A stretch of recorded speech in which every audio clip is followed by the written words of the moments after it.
Buenos días. El miércoles por la mañana en el programa Gigantes en Caridad, el programa de ayuda a la iglesia necesitada. Hoy precisamente tenemos en el plato, como siempre, un invitado y como siempre muy especial. Viene de Madrid, tiene 38 años, es misionero comboniano, ha trabajado 2 años y medio en Egipto y 4 años en Sudán. Además, creo que ya le conocemos. Es padre Jorge Naranjo. Bienvenido, Jorge, por la segunda vez en el plató. Muchas gracias, Dominic. Me alegro feliz mucho. año, feliz año. Igualmente, pasa por favor, quizás mejor aquí Muy te bien. sientes. Ya has estado en nuestro programa con los niños. Sí, sí, ¿Qué con- tal la experiencia? No, nos lo pasamos bien, tanto ellos como yo creo. No, yo también, Me alegro. yo también. Jorge, has estado 2 años y medio en Egipto, fue la primera misión, luego en Sudán, y 4 años, ahora estás una temporadita aquí en España. ¿Es un descanso, es un año sabático? Bueno, allí en Sudán cogí tuberculosis y luego han encontrado más problemillas y estamos aquí intentando restablecer la salud. Un compañero tuyo que ya ha estado en nuestro plato, en nuestro programa, un comboniano, me ha dicho, cuando hablas de Sudán, tienes que hablar de los combonianos. ¿Por qué?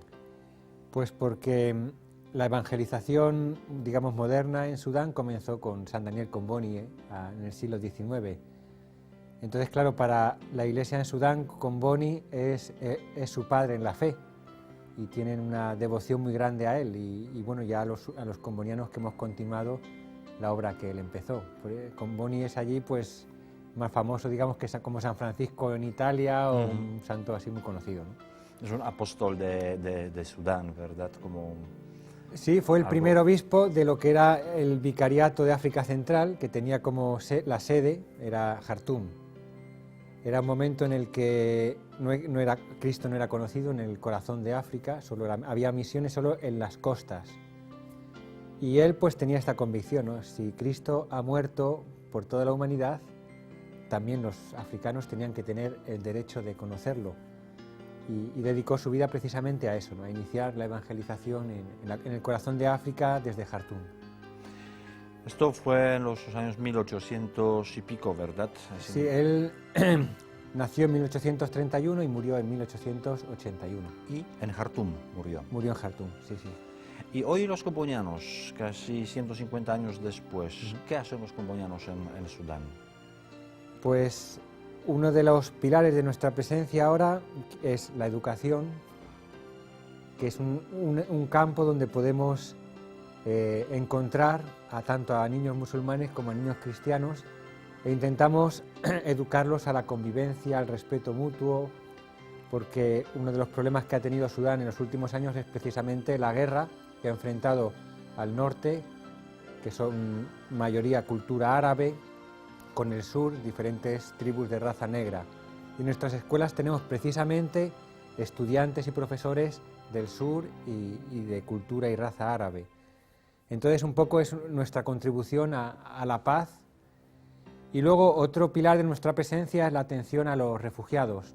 Durante los 41 años de guerra, 2,5 millones de sureños huyeron hacia el norte del país y esa ha sido un poco una de las labores fundamentales nuestras, acoger a esta masa de personas que huían, hacerles sentir en casa, ayudarles tanto a nivel social como a nivel de pastoral, ayudarles a darles una dignidad a través de la educación, la conciencia de que son queridos por Dios. Un poco ese es el trabajo que... Sudán hasta el año pasado era el país más grande de África. El año pasado se dividió a 2 partes. Me gustaría que comentemos algunas cosas para antes. Vamos al vídeo que hemos preparado para este programa.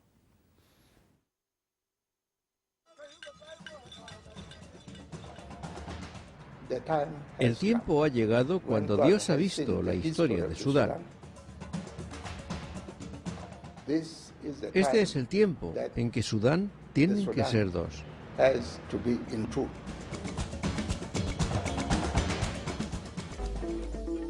En enero de 2011, después de una serie de brutales guerras civiles y la pérdida de millones de vidas, la gente del sur de Sudán votó de manera abrumadora para separarse del gobierno musulmán del norte. El referéndum fue pacífico y confirmado por las Naciones Unidas, con el 99% de los registrados dirigiendo sus votos a favor de la independencia. Hubo un movimiento enorme de gente que votó.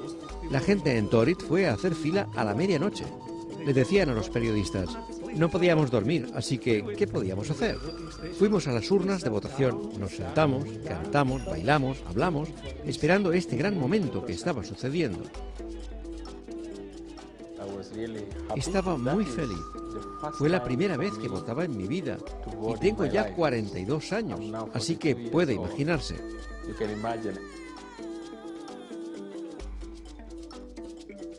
La Iglesia Católica jugó un papel importante preparando al sur de Sudán para el referéndum. El púlpito se volvió un lugar de enseñanza sobre los acuerdos de paz y procesos de votación. Los 101 días de oración iniciados por los obispos fueron cruciales para la disposición pacífica de los corazones y las mentes y la obtención de un resultado sin violencia en ese día histórico. La gente de Sudán del Sur estaba inspirada a través de la Iglesia Católica. Cada día de esos 101 días estaba preparada con oraciones, con intenciones. Nuestras iglesias estaban guiadas para prepararse espiritualmente.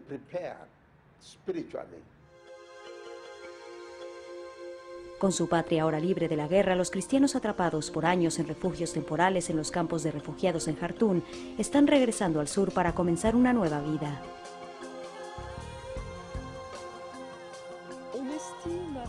Se estima que entre 800.000 y 1 millón de personas hayan decidido dejar el norte, en donde habían vivido en campos de concentración alrededor de Jartún, y regresaron a la tierra de sus ancestros.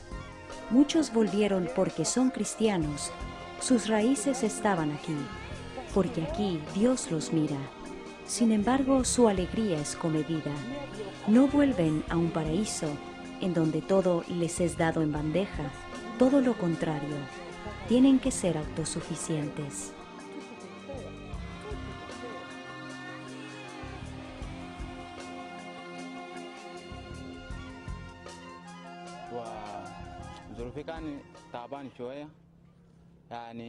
Yo estaba sufriendo en Jartum, estaba muy mal. Después de la firma del acuerdo de paz, volví a Juba. Incluso aquí en Juba estamos sufriendo. Rompo las piedras aquí y si las vendo puedo comprar algo para comer.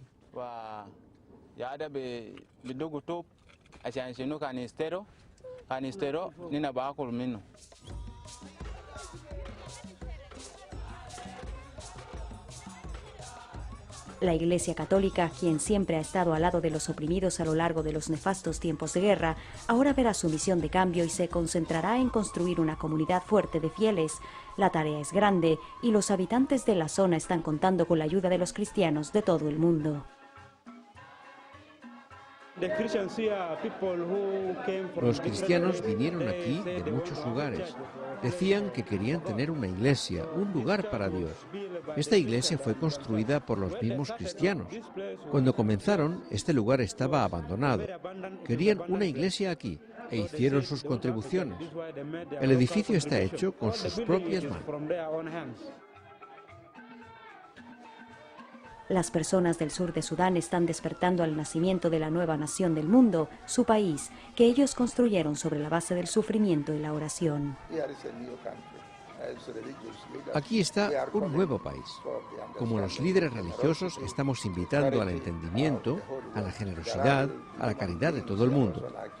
Son seres humanos como yo y necesitan apoyo.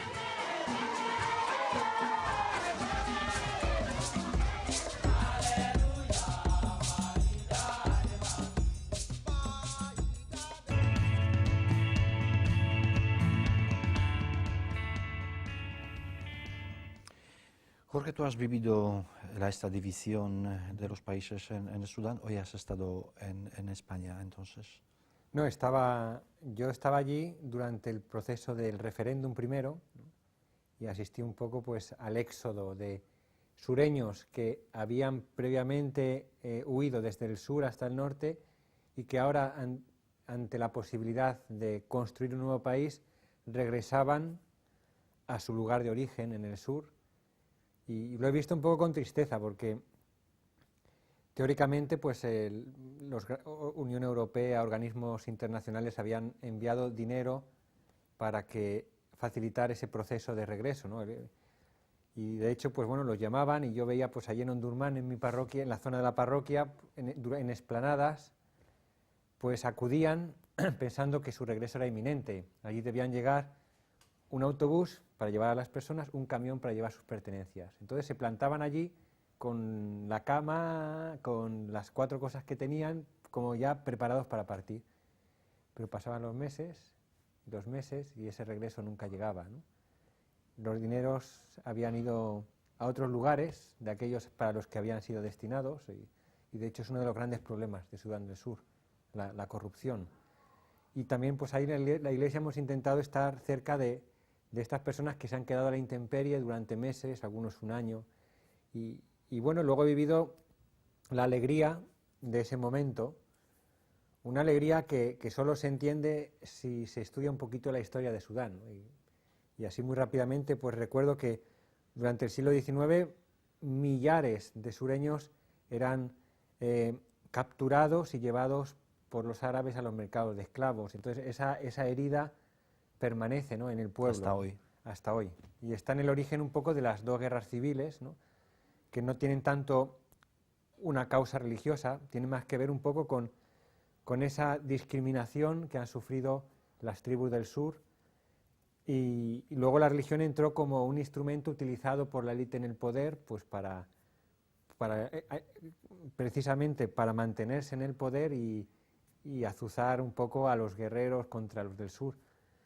Entonces, a partir de esa historia es como se puede entender la inmensa alegría que experimentó el pueblo del sur el 11 de julio con la independencia. Jorge, uno de los internautas nos mandó una pregunta por Facebook. Vamos a ver, ¿cuál es la relación entre la Iglesia Católica y las congregaciones protestantes? Es una pregunta de José Luis de Valencia. Pues hoy es muy buena. Claro, cuando comenzó la evangelización de nuevo a principios del siglo XX, antes del Concilio Vaticano II, era una relación de competencia, ¿no? Todos querían llegar a los lugares los primeros para plantar la confesión religiosa a la que el misionero pertenecía.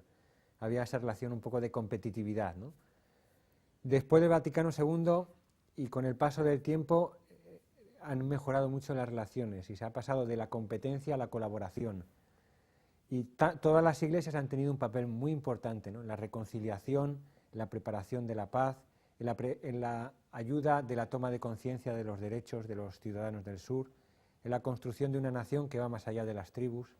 Es un poco el trabajo que han intentado hacer las iglesias. Jorge, ¿has experimentado, estando ahí en Sudán, la ayuda que llega de nuestros benefactores, la ayuda a la iglesia necesitada? ¿Tenéis proyectos financiados, apoyados por nosotros? Yo, uno de los trabajos que hacía era el acompañamiento de jóvenes que expresaban su deseo de ser sacerdotes. Y bueno, pues luego cuando algunos decidían, o veíamos también que parecía que Dios los llamaba para ser sacerdotes, pues ahí la ayuda que llegaba a través de ayuda a la iglesia necesitada era muy importante, ¿no?, porque lógicamente sus familias tenían mucha dificultad para apoyarlos. Y luego también en la construcción de seminarios y estructuras de la iglesia que habían sido completamente destruidas durante la guerra. Jorge, y ya para terminar, con una sola frase, ¿cómo tú caracterizarías la iglesia sudanesa? Pues yo la describiría como una iglesia que ha surgido a partir del encuentro con Cristo libertador.